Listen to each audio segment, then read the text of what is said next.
আমি সকলোৱে ঊলৰ মহত্ব জানো, যাৰ কাৰণে সেইবোৰ ব্যৱহাৰ কৰি আহিছো। ঊল যিমানেই দামী নহওক কিয়, আপোনাক গৰম দিবলৈ হলে ইয়াক আপুনি ব্যৱহাৰৰ উপযোগী কৰি তুলিব পাৰিব লাগিব, যেনে চুৱেটাৰ, টুপি, মাফলাৰ, মোজা ইত্যাদি।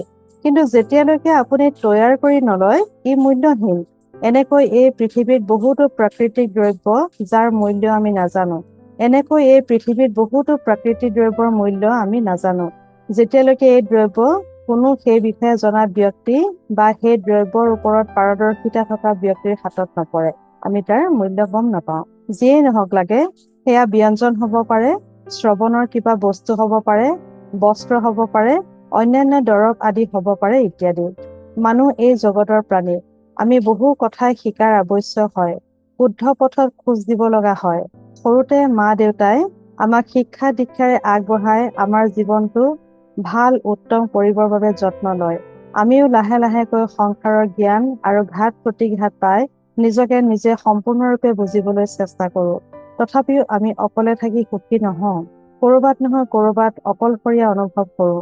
মৰম প্ৰেম বিচাৰো, উদ্দেশ্য জানিব বিচাৰো, মই কিয় এই পৃথিৱীত আছো ইত্যাদি। আৰু এই কথাবোৰে আমাক বিচলিত কৰে।